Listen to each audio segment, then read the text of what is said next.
Bonjour, ici Monsieur Kra. Nous allons voir aujourd'hui un autre exemple pour déterminer le signe de la dérivée d'une fonction. Nous allons prendre un exemple un petit peu plus complexe que sur la précédente vidéo. Soit une fonction au degré 3.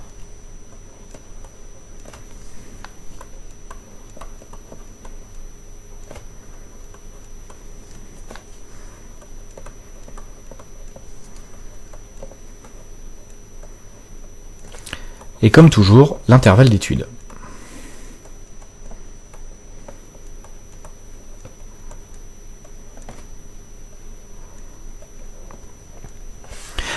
Nous commençons par déterminer l'expression de la fonction dérivée.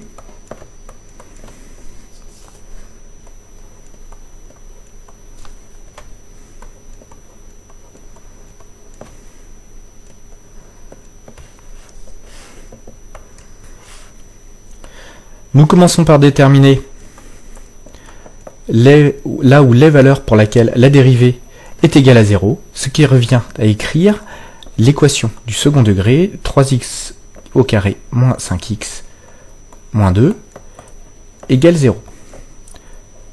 Nous avons vu en première comment déterminer les solutions pour ce type d'équation. Je vous laisse revoir vos cours de cette époque. Et on trouve deux solutions pour lesquelles cette équation s'annule. La première, c'est x1 égale 2, et la deuxième, c'est moins 1 tiers. Nous établissons le tableau de signes de la dérivée.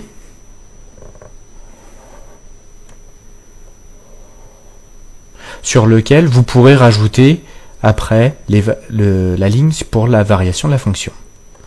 Donc l'intervalle d'étude sur la première ligne et le signe de la dérivée sur la deuxième. On place les deux solutions que nous avons trouvées dans l'ordre, du plus petit au plus grand. Moins 1 tiers et 2. Pour chacune de ces valeurs, la dérivée c'est nul, elle vaut 0. On peut séparer les espaces par des traits, ce n'est pas obligatoire, c'est juste pour plus de lisibilité.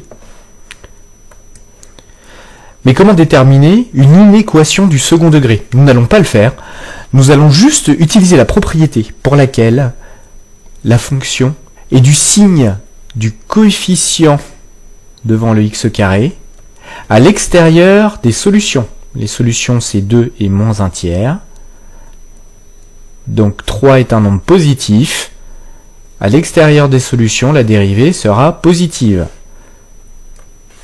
Et du coup, on en déduit qu'elle est négative entre les deux. Maintenant que nous avons le tableau de signes de la dérivée, nous pouvons établir sans difficulté les variations de la fonction correspondante. Ce n'est pas l'objet de cette vidéo, donc je ne le ferai pas. À vous de le faire.